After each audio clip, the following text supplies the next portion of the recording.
الحمدللہ وکفا وسلام علی عبادہ الذین اصطفیٰ اما بعد فاعوذ باللہ من الشیطان الرجیم بسم اللہ الرحمن الرحیم۔ پچھلے چند دنوں سے مفتی فضل احمد درد صاحب کے ساتھ سوشل میڈیا کے اوپر ایک گفتگو شنید چل رہی تھی، جس میں مفتی فضل احمد درد صاحب نے ایک چیلنج دیا تھا اور چیلنج دینے کے بعد وہ بری طرح پھنس گئے۔ اب ان کی کوشش یہ تھی کہ مجھے بھاگنے کے چور راستے مل جائیں، اور ہماری ہر ممکن کوشش یہ تھی کہ ان کے بھاگنے کے سارے چور راستے بند کر دیے جائیں اور ان کو گھیر کر میدان کے اندر لایا جائے اور علمی طور پر ان سے مباحثہ اور گفتگو کی جائے، تاکہ پوری امت مسلمہ کو پتہ چلے کہ مفتی فضل احمد درد صاحب کس کے عقائد و نظریات کا پرچار کر رہے ہیں۔ اس پر انہوں نے علماء کو چیلنج دیا، ہم نے قبول کر لیا، انہوں نے پوسٹ اپلوڈ کی، ہم نے اس کا جواب ریکارڈ کروایا، پھر انہوں نے پوسٹ اپلوڈ کی، پھر ہم نے جواب ریکارڈ کروایا۔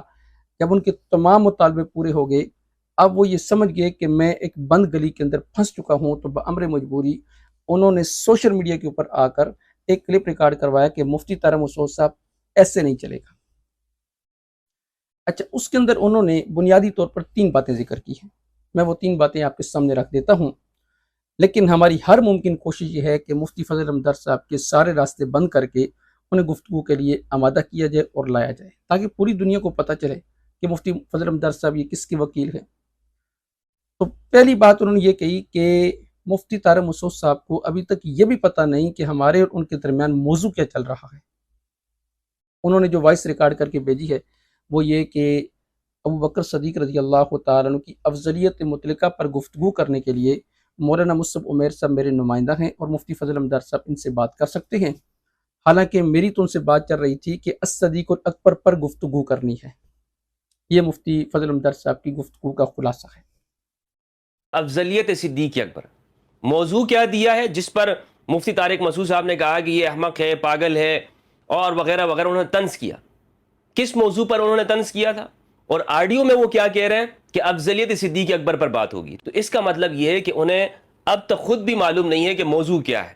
وہ کبھی مفتی صاحب، میں آپ کو اتنا نالائق نہیں سمجھتا تھا، لیکن آپ میری سوچ سے بھی زیادہ نالائق نکلے ہیں۔ مفتی طارق مسعود صاحب بھی اتنے بھولے نہیں ہیں اور نہ ہم اتنے بھولے ہیں کہ ہمیں پتہ نہ چلے۔ ہم تو یہ چاہتے تھے کہ بلی تھیلے سے نکل کر باہر آئے، تاکہ پتہ چلے کہ آپ کی عقائد و نظریات کیا ہیں۔ آپ نے ایک جزئی پر گفتگو کرنے کے لیے چیلنج دیا، الصدیق الاکبر، ہم نے کلی کو لیا، ابو بکر صدیق رضی اللہ تعالیٰ عنہ کی ذات مبارکہ کو۔ اب ابو بکر صدیق رضی اللہ تعالیٰ عنہ کی ذات مبارکہ یہ کلی ہے، اس کے ضمن میں ساری جزیات آتی ہیں، چاہے وہ خلافت کی ہو، چاہے صدیق الاکبر کی ہو، چاہے حج کا امیر ہونے کے اعتبار سے ہو، کوئی بھی ہو۔ تو کلی پر جو گفتگو ہوگی تو کلی کے ذیل میں وہ جزیات پر، یعنی اس کے ضمن میں ساری باتیں ہو جائیں گی، جزیات پر بھی ہوں گی۔ تو اس لیے آپ کا یہ کہنا کہ صرف میں ایک جزئی پر گفتگو کروں گا، یہ بالکل غلط ہے۔ دوسری بات، ہم جزئی پر بھی گفتگو کرنے کے لیے تیار ہیں، لیکن اس کے لیے آپ کو بھی ایک کام کرنا پڑے گا۔ سب سے پہلے آپ یہ واضح کریں گے کہ ابو بکر صدیق رضی اللہ تعالیٰ عنہ کی افضلیت مطلقہ کے آپ قائل ہیں یا نہیں؟ تمام صحابہ سے بشمول سیدنا علی المرتضیٰ رضی اللہ تعالیٰ عنہ سے آپ ابو بکر صدیق رضی اللہ تعالیٰ عنہ کو افضل جانتے ہیں یا نہیں جانتے؟ اس کے ساتھ ساتھ آپ یہ بھی بتائیں گے کہ آپ ابو بکر صدیق رضی اللہ تعالیٰ عنہ کو سیاسی اور روحانی طور پر خلیفہ بلا فصل تسلیم کرتے ہیں یا نہیں کرتے؟ اگر آپ کہتے ہیں کہ میں ابو بکر صدیق رضی اللہ تعالیٰ عنہ کو افضل سمجھتا ہوں تمام صحابہ سے بشمول سیدنا علی المرتضیٰ رضی اللہ تعالیٰ عنہ سے، یہ موضوع ختم۔ آپ کہیں کہ میں خلیفہ بلا فصل سیاسی اور روحانی طور پر سمجھتا ہوں، یہ موضوع بھی ختم، پھر آپ سے آگے گفتگو کی جائے گی۔ اور اگر آپ کہیں جی نہیں، میں افضلیت مطلقہ کا بھی قائل نہیں اور خلافت بلا فصل کا بھی قائل نہیں ہوں ابو بکر صدیق رضی اللہ تعالیٰ عنہ کے لیے، لیکن اس کے باوجود صرف میں جزئی پر گفتگو کروں گا، تو پھر ہم آپ کو ایک جزئی پر گفتگو نہیں کرنے دیں گے، پھر کلی پر گفتگو کروائیں گے کہ ابو بکر صدیق رضی اللہ تعالیٰ عنہ کی ذات مبارکہ کے حوالے سے، آگے بلی تھیلے سے نکل کر ساری باہر آئے، لوگوں کو پتہ چلے۔ دوسری بات آپ نے یہ کہی کہ میں نے عام لوگوں کو مخاطب نہیں کیا تھا، میں نے فرقوں کے بڑے علماء کو مخاطب کیا تھا، یہ نہیں تھا کہ کوئی مولوی اٹھ کے آ جائے، کوئی قاری اٹھ کے آ جائے۔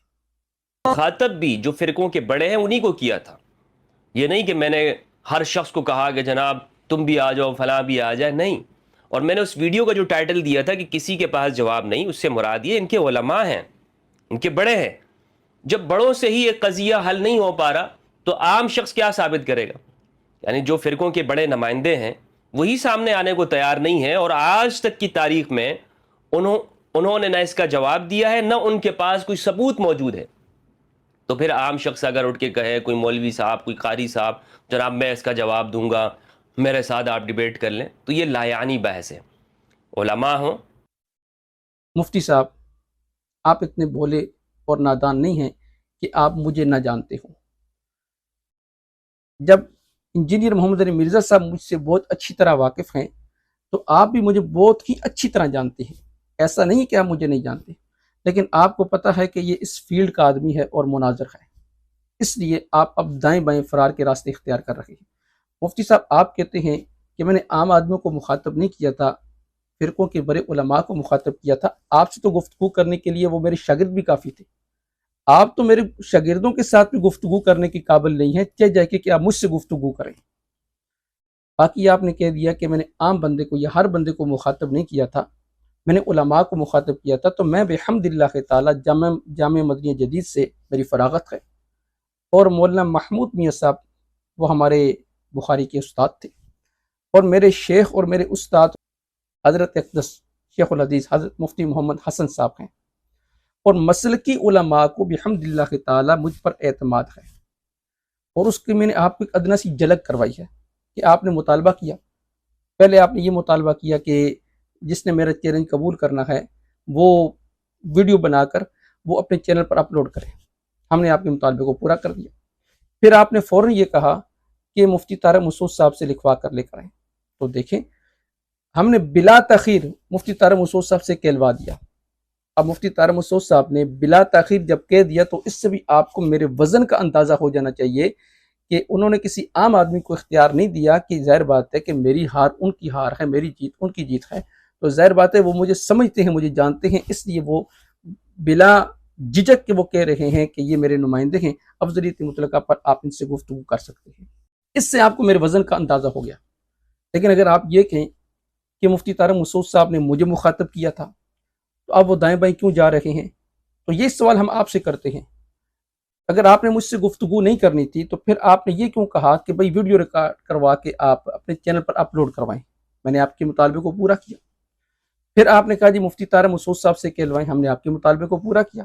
جب دونوں مطالبات ہم نے آپ کے پورے کروا دیے، اب آپ کا یہ کہنا کہ مفتی طارق مسعود صاحب ویڈیو بنائیں، اس میں مجھے مخاطب کریں، اور مخاطب کرنے کے بعد یہ بھی کہیں کہ الصدیق اور اکبر پر یہ میرے نمائندہ ہیں، مطلب یہ نہیں ہوگا۔ یہ تو مرزے والی باتیں ہیں، جیسے مرزا فرار کے بہانے تلاش کرتا ہے، تو آپ بھی فرار کے بہانے تلاش کر رہے ہیں کہ جی وہ میری ویڈیو بنائیں، میرا نام لیں، الصدیق اور اکبر کے لیے منتخب کریں تاکہ میرا چرچا ہو، لوگ مجھے جانیں، میری شہرت ہو جائے۔ تو وزن کا آپ کو میرے بہت اچھی طرح اندازہ ہے کہ میں نے اگر گفتگو کی تو میں بری طرح پھنس جاؤں گا۔ اس کے ساتھ آپ نے ایک شرط اور لگائی، آپ نے کہا آپ مجھے اپنی جگہ پر بلانا چاہتے ہیں، مجھے آپ کے مضمون مقاصد کا اندازہ نہیں کہ آپ کس مقصد کے لیے مجھے بلانا چاہتے ہیں۔ آج کل ڈیجیٹل دور ہے اور جدید دور ہے، اس میں لائیو گفتگو ہو سکتی ہے 1 گھنٹہ 2 گھنٹہ۔ ساری جو اہم بات ہے وہ یہ ہے کہ آپ ویڈیو ریکارڈ کریں، اپنا نمائندہ منتخب کریں، اور اس موضوع کو ہم آن لائن اس کے اوپر گفتگو کریں گے۔ 1-2 گھنٹہ نہیں، کم از کم گفتگو آپ سے 6 گھنٹے ہوگی، 1 گھنٹہ گفتگو نہیں ہوگی، بلکہ میں سمجھتا ہوں 6 گھنٹے بھی گفتگو کم ہے۔ آپ کے پاس دلائل ختم ہو جائیں تو شاید ہو جائیں، لیکن ہماری گفتگو کم از کم 6 سے 8 گھنٹے چلے گی۔ آپ سے اپنے دلائل پیش کریں گے تاکہ پتہ چلے۔ باقی یہ کہہ دینا کہ جی لائیو گفتگو ہوگی، میں نے پہلے کہا کہ ہم آپ کے سارے چور راستے جو بھاگنے کے وہ بند کر دیں گے۔ مفتی صاحب جائیں، ہمیں آپ کی یہ شرط بھی منظور ہے۔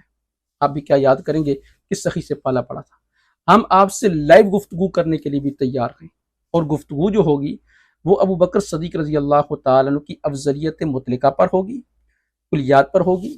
اس کے ضمن میں ساری جزیات پر گفتگو کی جائے گی۔ جزی جو بھی آپ چھیڑیں گے مجھے کوئی اس پر اعتراض نہیں ہے، آپ کا جتنا جزیات چھیڑنے کا دل کرتا ہے بے شک چھیڑ لیں، میں آپ سے گفتگو کرنے کے لیے تیار ہوں ابو بکر صدیق رضی اللہ تعالیٰ عنہ کی ذات مبارکہ کے حوالے سے۔ آپ نے کہا کہ میں کہیں بھی آنے والا نہیں، میری 2 شرطیں ہیں، میں لائیو گفتگو کروں گا۔ تو جی ہمیں آپ کی یہ شرط بھی منظور ہے۔ اب بھی اگر آپ سامنے بیٹھ کر گفتگو نہیں کریں گے، لائیو نہیں آئیں گے، تو اس کا مطلب یہ ہے کہ صرف آپ شہرت چاہتے ہیں اور آپ کے اندر گفتگو کرنے کی صلاحیت نہیں۔ اس کے ساتھ ساتھ آپ نے یہ بھی کہا تھا کہ میں دو باتوں سے باہر نہیں جانے دوں گا، قرآن اور حدیث۔